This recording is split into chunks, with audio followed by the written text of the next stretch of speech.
فاتحہ۔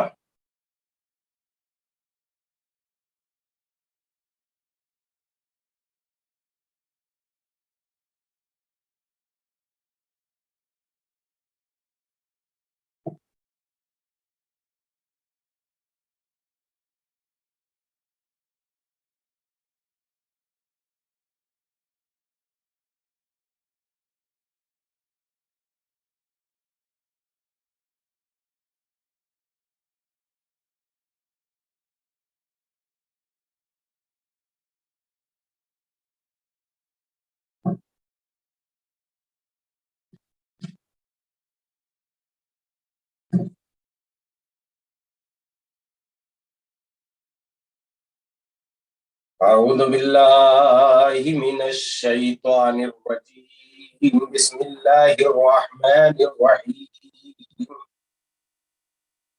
الحمد للہ رب العالمین، والصلاة والسلام علی اشرف الانبیاء والمرسلین، وخاتم النبیین مولانا مقتدانا وحادینا وسیدنا ابی القاسم محمد وعلى آل بیتہ الطیبین الطاہرین المعصومین الغر المیامین الذین اذهب اللہ عنہم الرجس اہل البیت وطہرہم تطہیرا۔ اما بعد فقد قال اللہ الحکیم فی کتابہ الکریم وہو اصدق الصادقین وقولہ الحق۔ بسم اللہ الرحمن الرحیم، قل ما یعبأ بکم ربی لولا دعاؤکم۔ صلوات پڑھیں محمد وآل محمد۔ اس سے پہلے بھی گفتگو میں ہم نے اہمیت و عظمت دعا اور یہ بات بیان کی تھی کہ نبیوں نے اپنی زندگی سے عمل انجام دے کے ہمیں زندگی کے ہر شعبے میں جینے اور ترقی کرنے اور کامیابیوں کے راستے دکھائے، اور ہمیں بتایا ہے کہ کن چیزوں کے چھوڑنے میں کامیابی ہے اور کن چیزوں کے حاصل کرنے میں کامیابی ہے۔ یعنی کون سی چیزیں ہیں جن کو ہم اپنے کردار سے الگ کر دیں تو کامیاب ہو جائیں گے، اور کون سی چیزیں ہیں جن کو ہم اپنے کردار میں شامل کر لیں تو کامیاب ہو جائیں گے۔ کامیابی بھی مشروط ہے اور ناکامی بھی مشروط ہے، یعنی ہمیں کچھ چیزوں کو اگر نہیں چھوڑنا تو ناکامی شرط ہے کہ ناکامی ہوگی، اور اگر ہم نے کچھ چیزوں کو چھوڑ دیا جن کا حکم اسلام نے دیا ہے تو یہ شرط ہے کہ انشاءاللہ ہم ضرور کامیاب ہو جائیں۔ تو ہمیں نبیوں نے اس طریقے اور اس راہ اور روش کو اختیار کرتے ہوئے بتایا کہ کن راستوں پر چلو گے تو کامیاب ہو جاؤ گے اور کن راستوں کو چھوڑ دو گے تو کامیاب ہو جاؤ گے۔ اور جب ساری کامیابی اور اسباب بالکل مکمل طور پر جواب دے جائیں اور کوئی سبب ایسا دکھائی نہ دے رہا ہو کہ ہمارے ہاتھوں میں نہ طاقت رہ جائے، نہ افراد کی قوت رہ جائے، نہ قوم و ملت کا سپورٹ رہ جائے، تو اس وقت ہمیں دعا کے لیے ہاتھوں کو اٹھا دینا چاہیے اور دعا کرنا چاہیے کہ پروردگارا تیرا شکر ہے اور ہمیں اس مہم میں کامیابی عنایت فرما۔ اس اعتبار سے نبیوں کی دعا جو قرآن مجید میں موجود ہے ایک بڑا سبجیکٹ ہے کہ نبیوں نے دعائیں کی کس کس موقع پر، ان موقعوں کی قرآن مجید نے نشاندہی کی ہے کہ کہاں نبیوں نے دعا کی۔ خداوند عالم کی جانب سے جب جناب ابراہیم و اسماعیل کو یہ حکم ہوا اور جناب اسماعیل اس لائق ہو گئے کہ اپنے بابا کا ساتھ یا ہاتھ بٹا سکیں، اس وقت خانہ کعبہ کی تعمیر کا حکم دیا گیا، اور جب خانہ خدا کی تعمیر کر رہے تھے تو جناب ابراہیم علیہ السلام کے کردار، آپ کی سنت و سیرت سے ہمیں یہ بات پتہ چلی کہ پہلے خدائی کام انجام دو جن کا خداوند عالم نے تمہیں حکم دیا ہے، اور جب تم وہ کار خیر خدائی کام انجام دے رہے ہوں گے، اس وقت اللہ کی بارگاہ میں ہاتھوں کو اٹھا دو، اور ہاتھوں کو اٹھانے کے بعد مالک کی بارگاہ میں دعا کر. اسی بالکل واقعے کی نشاندہی کرتے ہوئے قرآن مجید نے اس موقع کو یاد دلایا ہے کہ جب قرآن کہتا ہے کہ جناب ابراہیم اور جناب اسماعیل علیہ السلام جب خانہ کعبہ کی دیواریں بلند کر رہے تھے، سورہ مبارکہ بقرہ آیت نمبر 127 سے آیت نمبر 129 تک ارشاد ہوتا ہے، بسم اللہ الرحمن الرحیم، وَإِذْ يَرْفَعُ إِبْرَاهِيمُ الْقَوَاعِدَ مِنَ الْبَيْتِ وَإِسْمَاعِيلُ رَبَّنَا تَقَبَّلْ مِنَّا إِنَّكَ أَنْتَ السَّمِيعُ الْعَلِيمُ رَبَّنَا وَاجْعَلْنَا مُسْلِمَيْنِ لَكَ وَمِنْ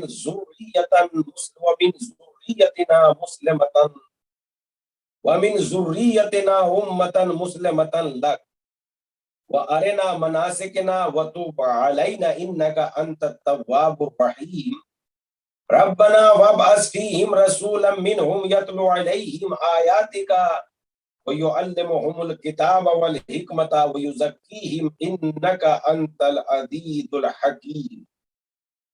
ہم نے موقع آپ کی خدمت میں یاد دلایا ہے کہ جناب ابراہیم اس وقت کیا دعا کر رہے تھے جب خانہ کعبہ کی دیواروں کو بلند کر رہے تھے. اور خانہ کعبہ جو جناب ابراہیم نے تعمیر کیا ہے، انسانوں میں پورے خلائق انسانی یعنی جہاں جہاں تک انسان آباد ہے سب کے لیے مرکز ہے، سب کے لیے قبلہ ہے، سب کے لیے کعبہ ہے. خدائی حکم سے، اللہ کے حکم سے خانہ کعبہ کی دیواریں بلند کر رہے تھے. قرآن اس موقع کو یاد دلاتا ہوا کہتا ہے کہ یاد رکھو جناب اسماعیل و ابراہیم کی دعا قبول ہوئی، اور انہوں نے ہماری بارگاہ میں کتنی عظیم دعا کی کہ اپنی ذریت میں ایک پیغمبر کو طلب کیا اور اس پیغمبر کے ذریعے وہی کام انجام دلوائے. کہتے ہیں کہ ایسا پیغمبر بھیج دے جو لوگوں کے لیے تزکیہ کرے، جو ان کے جو ہے طہارت کرے، پاکیزگی کرے، جو انہیں کتاب و حکمت کی تعلیم دے. توجہ رکھیے گا، کتاب و حکمت کی تعلیم دے. جناب ابراہیم علیہ السلام نے کتنی عظیم دعا کی اپنے پروردگار سے، مگر یہاں قرآن مجید اس بات کی طرف اشارہ کر رہا ہے کہ پہلے حکم خدا پر عمل کیا. ہمیں سب سے بڑی شکایت یہ رہتی ہے کہ دعا کرتے ہیں قبول نہیں ہوتی، مخالفت حکم خدا کرتے رہتے ہیں اور تمنا کرتے ہیں کہ دعا قبول ہو جائے. گناہوں پہ گناہ کرتے رہتے ہیں اور تمنا کرتے ہیں کہ خدا دعا قبول کر لے. سماج اور معاشرے میں گناہ ہوتا دیکھتے رہتے ہیں، بولنے کی جرأت تک نہیں ہوتی، اور تمنا کرتے ہیں کہ خدا دعاؤں کو قبول کرے. تو اس اعتبار سے کہ ہم گناہوں کو پروان چڑھانے کا سبب نہ بن جائے، اس اعتبار سے ہم خاموش کھڑے رہ جاتے ہیں تو وہ بھی اتنا ہی بڑا گناہ ہے جتنا کرنے والا. گناہوں پہ خاموشی بھی ایک جرم ہے. گناہوں پہ نہ بولنا، نہ ٹوکنا، ظالم کے راستے کو نہ روکنا، یہ بھی بہت بڑی ایک اپنے آپ میں عیب ہے، لعنت ہے، انکار ہے، منکر ہے، نفاق ہے. یعنی انسان کا ضمیر اتنا مر جائے کہ وہ حرام خدا ہوتا رہے اور انسان جو ہے بت بنا ہوا دیکھتا رہے، اور اس کی غیرت کو اتنی گرد و غبار لپٹ جائے کہ وہ کبھی بولنے کی طاقت نہ اپنے اندر پیدا کرے. چند لمحہ زندگی کو جینے کو اتنا عزیز رکھتا ہو کہ حکم خدا مرتا ہو تو مر جائے، مٹتا ہو تو مٹ جائے، اسے کوئی پرواہ نہیں. اس اعتبار سے بھی کیا ہم جیسے لوگوں کی دعا کو قبول ہو جانا چاہیے.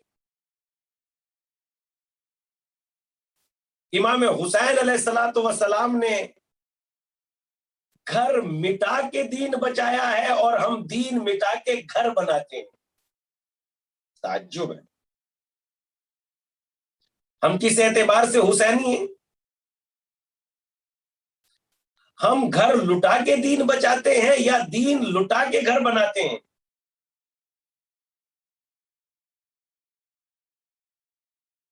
ہمیں اپنے اعمال نماز کی کثرت کی تعداد نہیں جوڑنی چاہیے کہ میں نے 50,000 رکعت نماز پڑھ لی یا میں نے 200 روزے رکھے ہیں یا ہر مستحب روزہ رکھا ہے. یہ تعداد تو بعد میں جڑے گی. پہلے مسئلہ یہ ہے کہ گھر دین اجاڑ کے گھر بنایا ہے یا گھر اجاڑ کے دین بچایا ہے.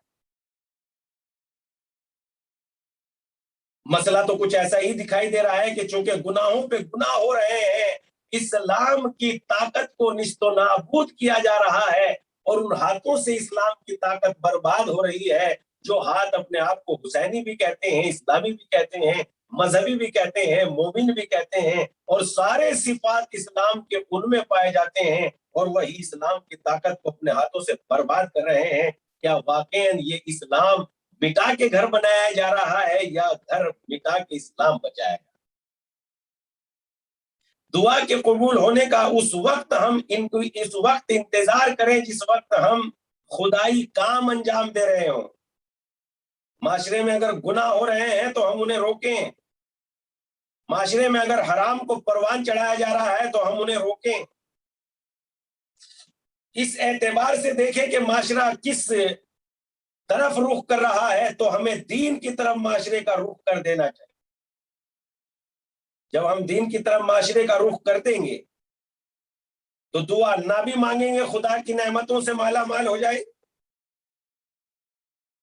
اس لیے کہ جناب ابراہیم علیہ السلام کی یہ دعا ہمیں بتا رہی ہے کہ پہلے معاشرے میں نیکیاں پیدا کرو تب خداوند عالم کی بارگاہ میں دعا دینا. خانہ کعبہ بنا رہے ہیں، خداوند عالم نے بالکل یہ لفظ استعمال کیا ہوا اذ یرفع ابراہیم القواعد من البیت و اسماعیل. اس وقت کو یاد کرو جب ابراہیم و اسماعیل خانہ کعبہ کی دیواروں کو بلند کر رہے تھے.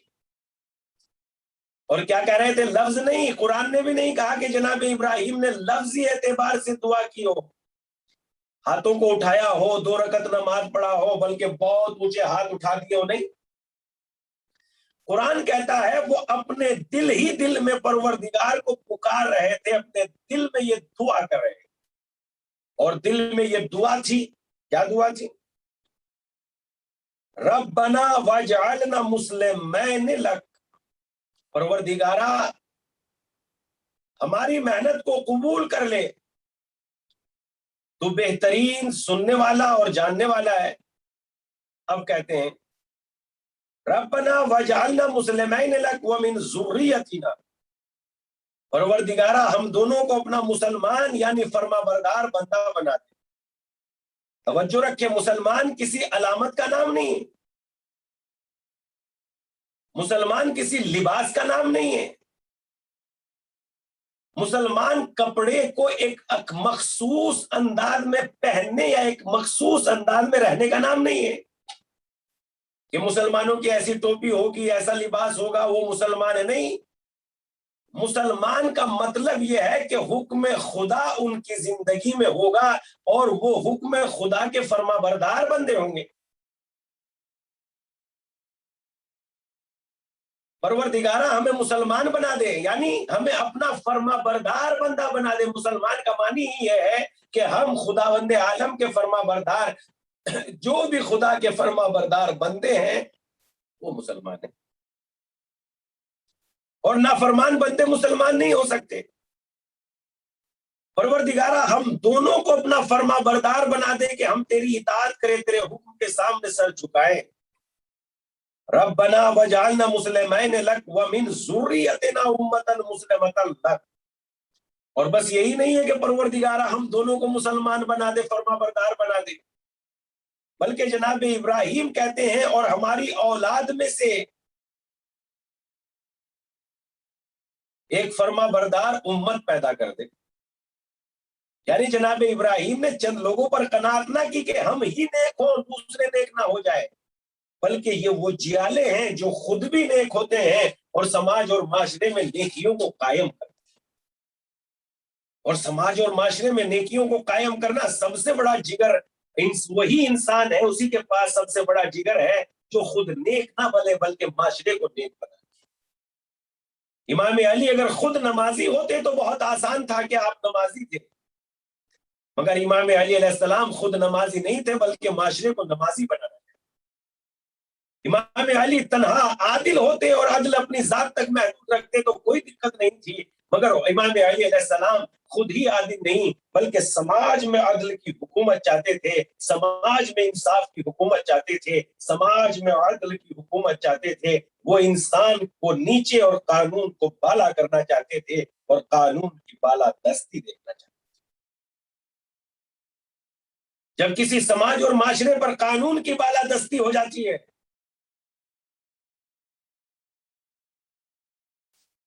تو اس سے بہتر کوئی سماج اور کوئی معاشرہ نہیں رہ جاتا۔ جناب ابراہیم نے یہ نہیں کہا کہ ہم دونوں کو پروردگارہ تو مسلمان بنا دے، بلکہ کہا ہے ہمارے معبود ہے ہمارے رب، میری اولاد میں سے ایک امت کو مسلمان، ایک امت کو فرما بردار بنا دے، میری اولاد ایک فرما بردار امت پیدا کر دے میری اولاد میں سے، اور ہمیں مناسک حج دکھا دے اور ہماری توبہ قبول کر لے۔ ظاہر سی بات ہے کہ جناب اسماعیل اور ابراہیم دونوں اللہ کے عظیم پیغمبر ہیں، کیا ان سے کوئی کوتاہی کوئی غلطی ہوئی؟ نہیں، بالکل نہیں۔ تو پھر یہاں لفظ توبہ ہم اس بات کو اس طریقے سے پیش کرتے ہیں کہ جب ہم چاہے کتنے ہی بزرگ ہو جائیں مگر ہم سے بھی بزرگ لوگ موجود ہوتے ہیں، اگر وہ ہمارے گھر کی زینت بن جائے، ہمارے اپنے قدموں کو ہمارے گھر لے آئے تو ہم ان کی شایان شان کے مطابق لاکھ کوشش کرنے کے بعد ان کی شایان شان احترام نہیں کر پاتے، اور چلتے چلتے یہی کہتے ہیں ہاتھوں کو جوڑ کے حضور، ان کے دست بوسی کر کے یہی کہتے ہیں حضور آپ آئے ہیں، آپ کا بڑا شکریہ، مگر آپ کی شایان شان ہم احترام نہ کر سکے۔ بس یہ خدا کے بندے بھی خدا کو اتنا بزرگ سمجھتے ہیں، پروردگارہ تیری فرما برداری تو کر رہے ہیں مگر تیری شایان شان تیرے احترام کے مطابق یقیناً کام نہ کر سکے۔ اگر کوئی کوتاہی ہوئی ہوگی تو پروردگارہ ہماری توبہ کو قبول کر لے، ہماری اس توبہ کو قبول کر لے جو انجانے سے یا تیری شایان شان کے مطابق ہم عمل پیش کر ہی نہیں سکتے، اس لیے کہ خدا کی شان کون جان سکتا۔ پروردگارہ ہماری توبہ کو قبول کر لے، اور تو بہترین توبہ قبول کرنے والا ہے اور مہربان ہے۔ اور اس کے بعد اب جناب ابراہیم علیہ السلام کی دعا کا سلسلہ آگے بڑھتا ہے اور کہتے ہیں پروردگارہ ان کے درمیان یعنی اس امت کے درمیان ایک رسول کو مبعوث فرما، ایک رسول کو بھیج دیں جو ان کے سامنے تیری آیتوں کی تلاوت کریں۔ ربنا وابعث فیہم رسولا منہم یتلو علیہم، جو ان کے درمیان تیری آیتوں کی تلاوت کریں۔ یتلو علیہم آیات کا وہ یعلمہم الکتاب والحکمہ، اور خدا اس رسول کو بھیج دے جو لوگوں کے درمیان، اس امت کے درمیان انہیں کتاب و حکمت کی تعلیم دے، وہ یزکیہم، اور ان کا تزکیہ نفس کرے۔ انکا انت العزیز الحکیم، بے شک اے میرے مالک تو صاحب عزت بھی ہے اور صاحب حکمت بھی ہے۔ تو خداوند عالم کی بارگاہ میں نیکیوں کو قائم کرنا اور نیکیوں کے سلسلے میں نیک بن جانا، انسانی زندگی بہت عظیم بن جاتی ہے۔ اس اعتبار سے ہم جانتے ہیں کہ اس کے بعد پھر جناب ابراہیم علیہ السلام یہ دعا پیش کرنے کے بعد بارگاہ خداوندی عالم میں پھر اس طریقے سے دعا کرتے ہیں رب حب لی حکمن والحقنی بالصالحین واجعل لی لسان صدق فی الاخرین واجعلنی من ورثۃ جنۃ النعیم واغفر لأبی ان کان من الضالین ولا تخزنی یوم یبعثون یوم لا ینفع مال ولا بنون الا من آتی اللہ بقلب سلیم۔ ارشاد ہوتا ہے خدا مجھے علم و حکمت عطا فرما دے اور مجھے صالحین کے ساتھ ملحق فرما دے، یعنی نیک لوگوں کے ساتھ، صالحین کے ساتھ، اور میرے لیے آئندہ نسلوں میں سچی زبان قرار دے دے، اور اس کے بعد فرماتے ہیں زبان دے دے اور مجھے جنت کے وارثوں میں قرار دے، اور میرے مربی کو بخش دے اور وہ گمراہوں میں سے ہے، اور مجھے اس دن رسوا نہ کرنا جب سب قبر سے اٹھائے جائیں گے، جس دن مال اور اولاد کام نہ آئے گا مگر وہ جو قلب سلیم کے ساتھ آئے گا، یہ دعا کے الفاظ ہمیں سلیقہ دے رہے ہیں کہ ہمیں پروردگار عالم کی بارگاہ میں کیا کیا مانگنا چاہیے اور کس کس بات کو طلب کرنا چاہیے.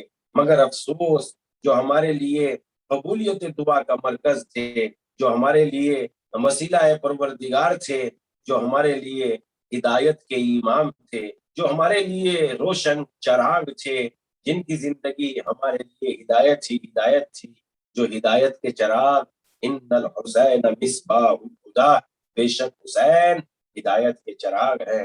مگر ظالموں نے، درندوں نے، وہ جو انسانیت کے رتبے سے بالکل ایک دم بری اور گمراہ ہے، ان لوگوں نے حسین ابن علی کو میدان کربلا میں اس انداز سے قتل کیا ہے، آپ جانتے ہیں.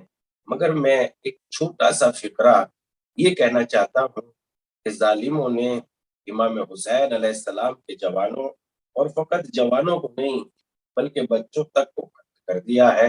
اور جب بچوں کو قتل کیا، وہ موقع بھی یاد آ جاتا ہے جب امام حسین علیہ السلام کی بارگاہ میں جناب قاسم ابن حسن علیہ السلام وارد ہوتے ہیں، کہتے ہیں اے چچا جان مجھے بھی رب کی رضا دے دیجئے. امام حسین ظاہر سی بات ہے اپنے بھتیجے کو سینے سے لگائے اور بولے کہ اے بیٹا آپ کو رن کی رضا کیسے دے دوں، آپ میرے بھائی حسن کی نشانی ہو. مگر افسوس اس لیے کہ اس وقت کوئی چارہ نہیں ہے، حسین ابن علی قاسم کو میدان شہادت میں نہ بھیجے، ایسا نہیں ہو سکتا. قاسم تمہیں میدان شہادت میں، میدان جنگ میں اترنا ہی ہوگا، اس لیے کہ دشمن للکار رہے ہیں امام حسین، مگر اجازت نہیں دیتے. جناب قاسم تنہائی میں جاتے ہیں اور چاہتے ہیں کہ کسی ہیلے بہانے سے چچا مجھے اجازت دے دے، مجھے کسی طریقے سے اجازت مل جائے.